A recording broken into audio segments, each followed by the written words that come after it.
She found the documents on a Tuesday morning, while he was in the shower.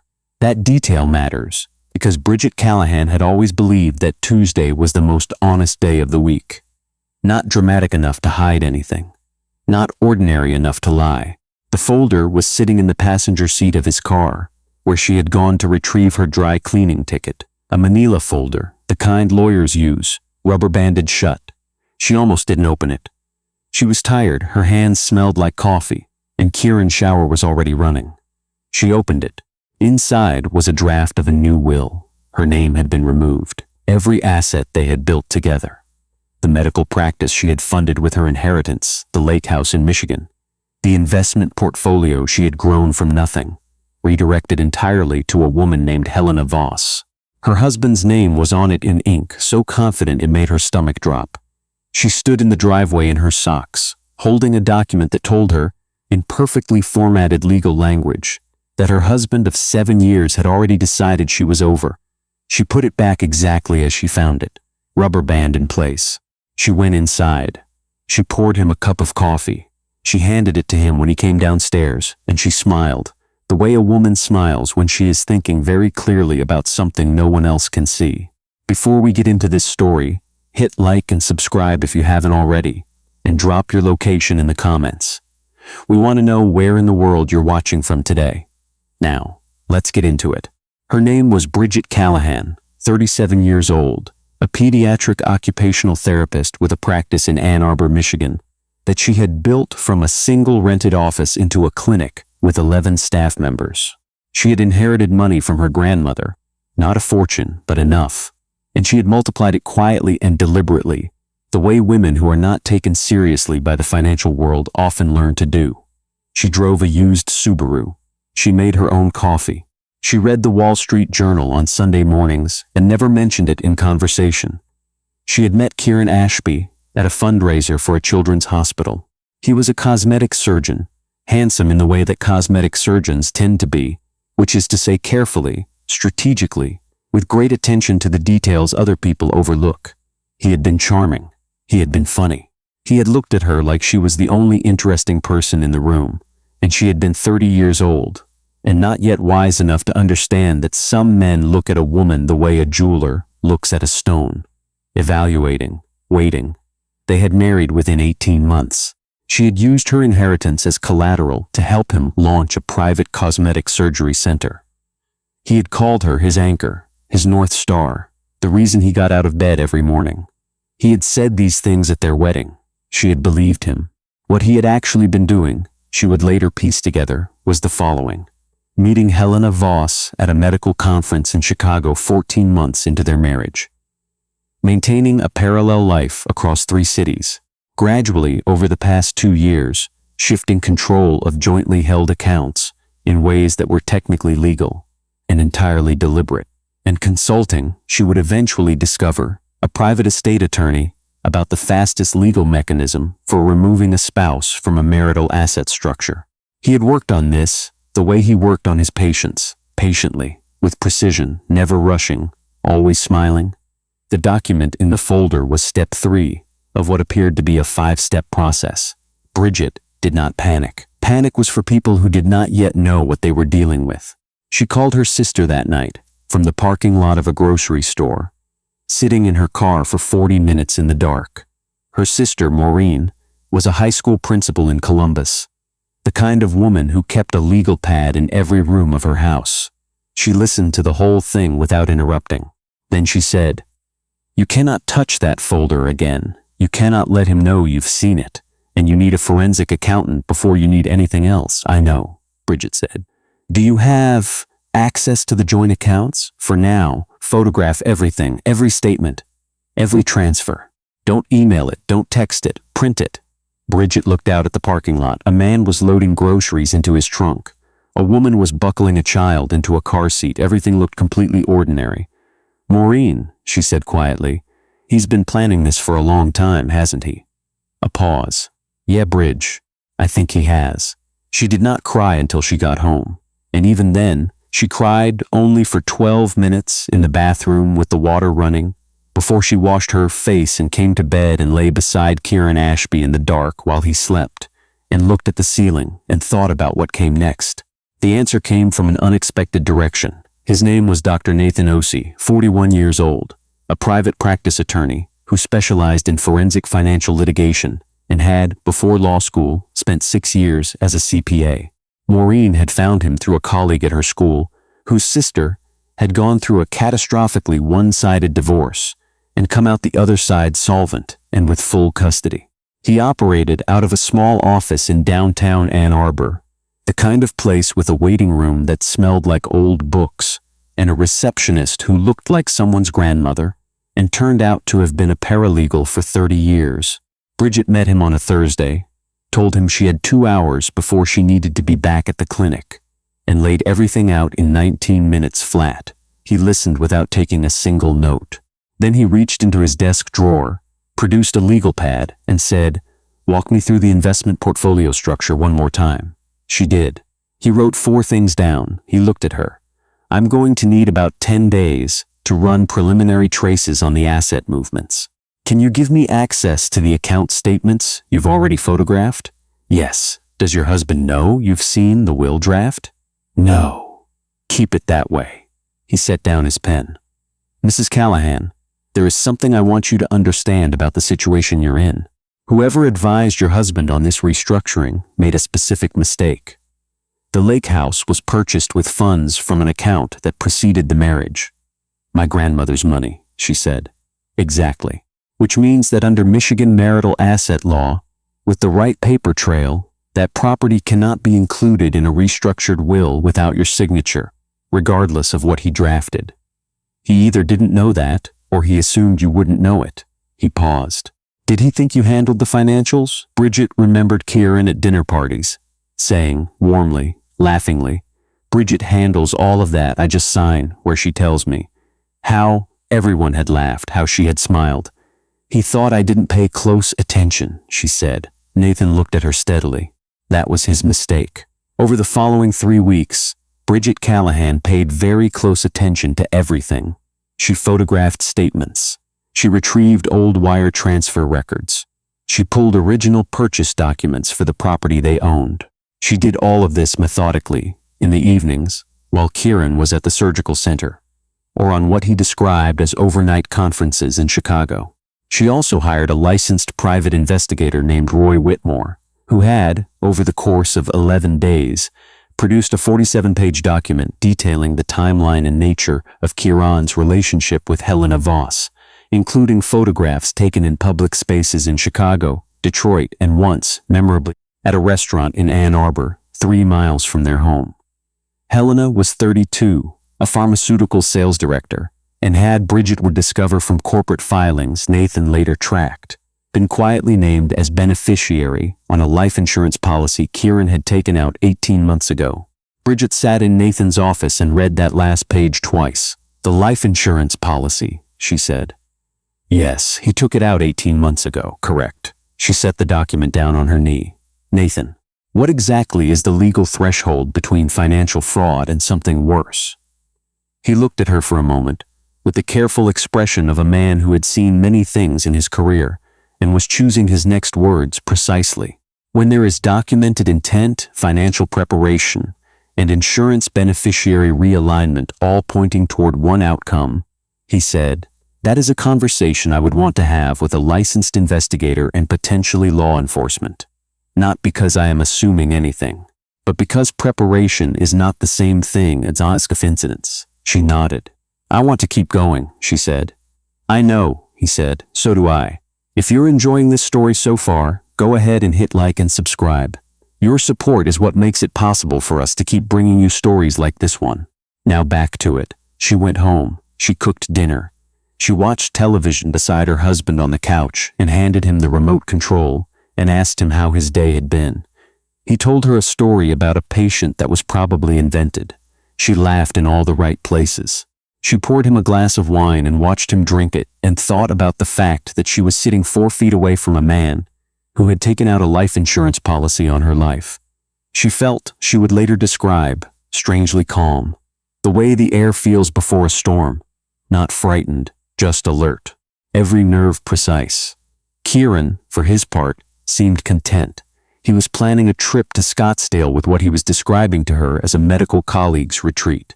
She had looked at the dates. They aligned with a long weekend in March. She let him plan it. The following Monday, Nathan called her from his office. His voice was level, but something in it had shifted. Bridget, the life insurance policy. I've been running the full structure. He lists it as a personal policy. But it was brokered through a shell company registered in Delaware 8 months before your marriage hit year 5. She was in her car, in the clinic parking lot. She turned off the engine. What does that mean? It means someone helped him plan this before most people would think of it as urgent. I think you should let me make a call to a contact at the FBI Financial Crimes Unit. I've worked with them before. This is bigger than a divorce case.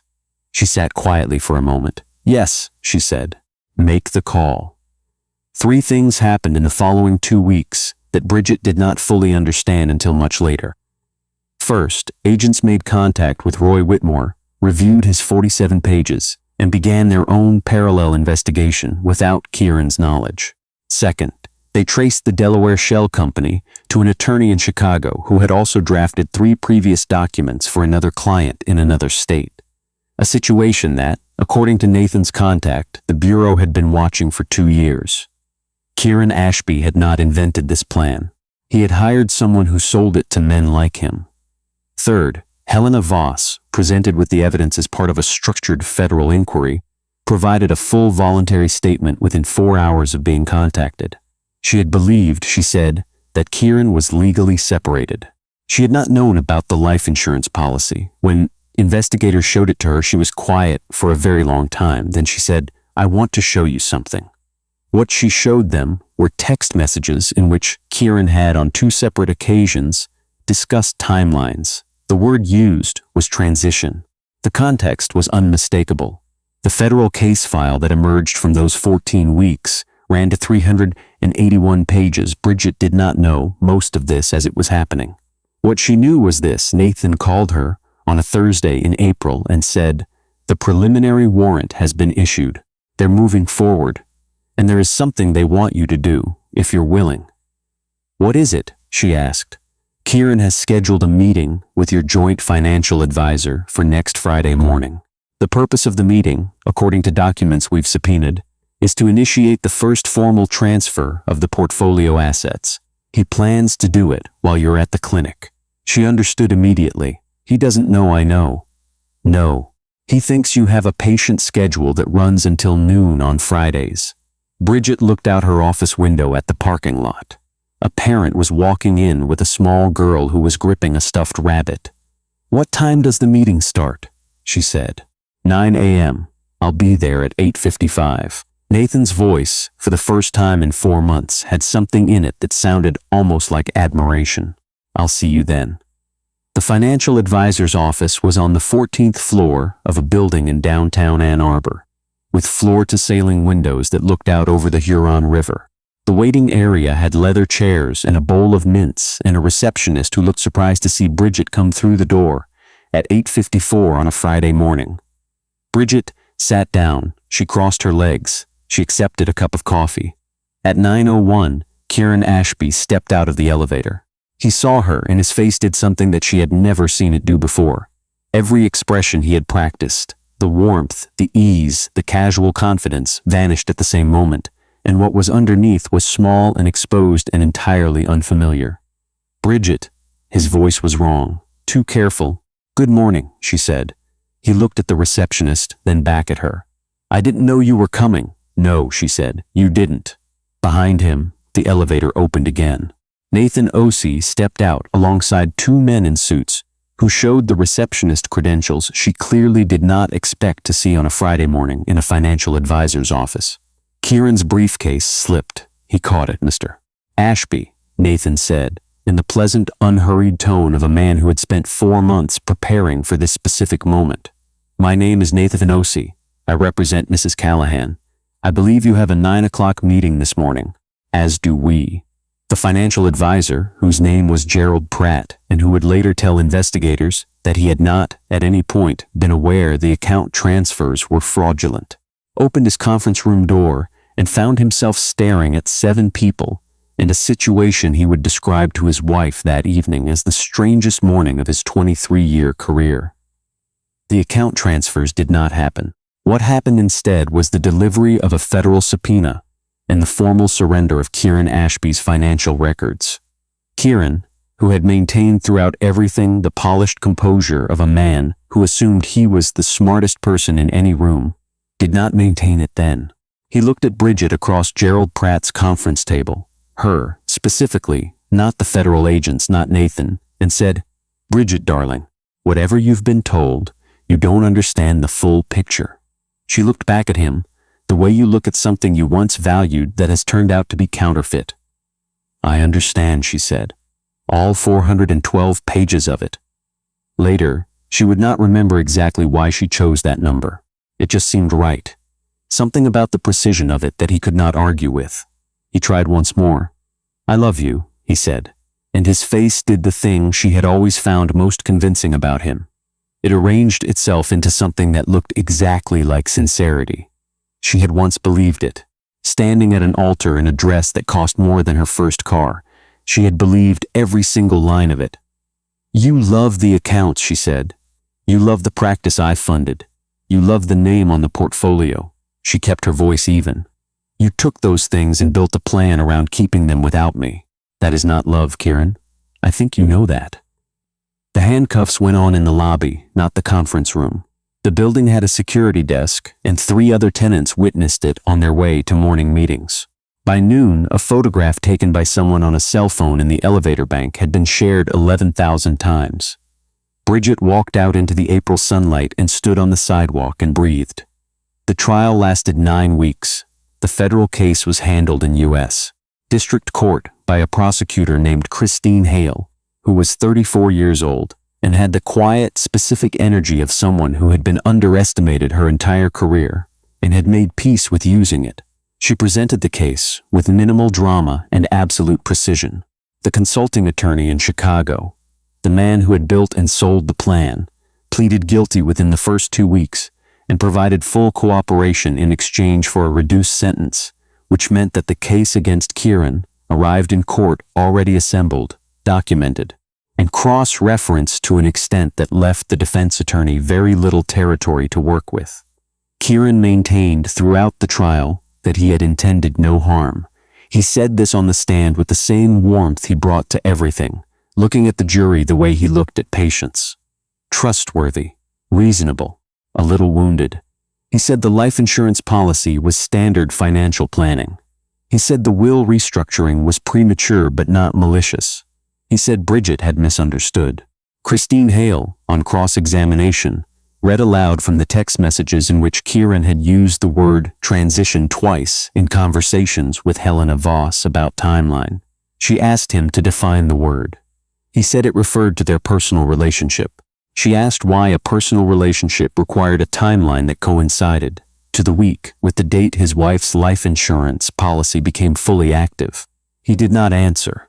The judge was a man named Honorable James Watkins, who had been on the federal bench for 19 years and was known, by both sides of the bar, for a specific kind of patience that courtrooms find either comforting or terrifying, depending on which side you were on. He read the sentence without inflection. "Mr. Ashby, this court finds that your actions represent a calculated and sustained attempt to defraud your spouse out of assets she built and owned, coupled with financial preparations that this court cannot in good conscience describe as anything other than groundwork for harm. You are sentenced to 14 years in federal prison to be served without early release eligibility, pending the outcome of the pending civil proceedings." He paused. "The civil judgment," he added, "will be addressed separately. But I will say this for the record. This court has reviewed the asset trail in full. Mrs. Callahan will be made whole. Every account, every property, every dollar that was moved, she will be made whole." Kieran Ashby, who had held his composure for 8 of the 9 weeks of trial, did not hold it when the gavel came down. His attorney put a hand on his arm. He shook it off. He was looking at Bridget. She looked back at him, calmly, for exactly as long as she chose to, and then she looked away, because there was nothing left in that direction worth seeing. The divorce was granted 6 weeks later, on a Thursday in September. She stood on the courthouse steps in the early fall light, the kind of light that makes Ann Arbor look like a painting of itself, all amber and rust, and something that feels like beginning rather than ending. Nathan was beside her, hands in his coat pockets, the same quiet expression he always had. "Done," he said. She breathed in. "Done." She looked at him sideways. He was looking straight ahead at the street, at nothing in particular, the way people look when they are trying to seem less purposeful than they are. "Nathan," she said. You've looked at me differently since the conference room." He turned. His expression was not evasive, exactly. It was careful, the way careful is different from dishonest. "You told a federal prosecutor that you had reviewed 412 pages of documentation," he said, when the actual case file was 381. She had known this. She had never explained it. "I know," she said, "you said it to throw him, to make him doubt how much we had. It worked," she said. He looked at her for a moment. "It did." A pause. "I've been looking at you differently since the conference room, because that was the moment I understood what kind of person you are." She raised an eyebrow. "What kind is that?" "The kind," he said slowly, "who walks into a room where someone has spent 7 years underestimating her, and does not raise her voice once, and wins." The wind moved through the maple trees along the courthouse steps. Leaves skittered across the concrete. "I have something I've been meaning to ask you," he said. She waited. "Every Friday evening for the past 4 months, when we've met to review documents, you've ordered the same thing from the coffee cart downstairs. Earl Grey, 2 sugars, no milk. You've never once been late. You've never once been unprepared." He paused. "I want to know if you'd be willing to sit across from me sometime when neither of us is holding a legal document." She looked at him. Nathan Osei, who had spent 4 months being the only person in the room who consistently knew exactly what he was doing, looking at her now with something that was not professional at all. "That depends," she said. "On what? On whether you know a good place to get Earl Grey." He smiled, real, unguarded, nothing strategic about it. "I know exactly one place," he said. "It's not impressive, but the tea is very good." "Then yes," she said. "I'll go." They had coffee and tea on a Saturday morning at a small place on 4th Street with mismatched chairs and a window that fogged up in the cold. They talked for 3 hours. About Ann Arbor, about their work, about the small details of ordinary life that accumulate between 2 people who have spent months being completely honest with each other about serious things and have not yet had the chance to be ordinary. They did not rush anything. That, she would say later, was what made it real. 3 months later, standing in her kitchen on a Sunday morning, Nathan looked up from the newspaper.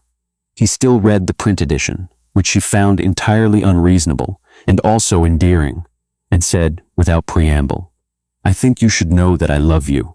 I've known it since the Thursday you told me about the life insurance policy, and then spent 45 seconds doing math in your head before you said, 'Make the call.' I didn't say anything because there were things more important at the time. But the things more important are finished now, and I want to say it." She looked at him across the kitchen. "You waited 9 months to say that," she said. "Yes, that's a very long time. I'm a patient person," he said. "It's a professional necessity." She set down her coffee. She crossed the kitchen and stood in front of him and put her hand against his face, the same way she had once put her hand to a wall in the dark to check that it was solid. "I love you too," she said. "I think I've known it since the moment you picked up a pen and wrote down exactly 4 things, and all 4 of them turned out to be right." He reached into his jacket pocket. He was always in his jacket, even on Sunday mornings, which was another thing she found unreasonable and also entirely right, and produced a box. Small, unremarkable on the outside. Inside was a ring, a narrow gold band with an oval stone, deep amber, the color of the autumn light that came through the courthouse window on the morning everything finished. "I had it made," he said simply, "because nothing from a case went wrong when you were in the room, and I wanted something that reminded me of that." She looked at it for a long time. "You matched it to the courthouse light," she said. "I matched it," he said, "to the color of the morning you were finally free." She said yes without hesitation. Without qualification, a clean, full, completely certain yes. They married the following June. A small ceremony in the garden of Maureen's house in Columbus. 32 guests, white peonies, because Bridget had always found roses overused. Nathan wore a charcoal suit. Bridget wore something simple and cream-colored and perfect. Maureen gave a toast that made half the room cry, including the judge who married them, who had performed over 400 ceremonies and had never once cried during a toast. In the vows, Nathan said, "I will never build anything with you without telling you exactly what I am building and why. I will never look at what you have and see an opportunity. I will see you and I will stay, and I will count it as the best thing I have ever done." And she said, "You are the first person who looked at the way I think and did not try to redirect it. You just handed me a legal pad and got out of the way. I plan to spend a very long time making that worth your while." The garden laughed. Maureen was already crying again. The Callahan practice expanded in the years after. She added a second location in Detroit and a training program for early career therapists that placed graduates in under-resourced school districts. She funded it herself quietly, with the assets that the civil judgment had returned to her in full. She never mentioned Kieran publicly, not once. She did not need to. He received once a year a copy of the clinic's annual report, forwarded through the prison mail system by her attorney. No letter, no note. Just the document growing longer every year. Revenue figures, staff numbers, programs launched, children served. The last one included a photograph of the new Detroit location's opening day. Bridget in the doorway, shaking hands with a city council member, laughing at something off camera. Nathan beside her, watching her with an expression that required no interpretation. And in the corner of the frame, barely visible, a small boy of about 3. The son of a staff member, who had wandered into the shot, clutching a stuffed rabbit, looking up at the whole scene with the wide and uncomplicated delight of someone for whom none of the preceding events had ever happened. Kieran held the photograph for a long time. Then he placed it face down on his bunk and sat in the silence he had made himself. Bridget drove home that evening on the I-94, through the kind of Michigan October that looks like it was designed by someone who wanted to make a point about beauty. Copper and gold and amber bleeding into the sky. She had the windows down. Nathan had texted asking if she wanted Thai food or Italian. She texted back Thai and turned up the radio and thought about nothing in particular, which was, she would later say, the most extraordinary thing of all. Not the vindication, not the judgment, not the moment Kieran's face finally cracked open in that conference room and showed her everything underneath. The most extraordinary thing was Tuesday morning in October, driving home in the ordinary light, with nothing to hide and nothing to fear. The storm had passed, and the woman who had waited was still standing.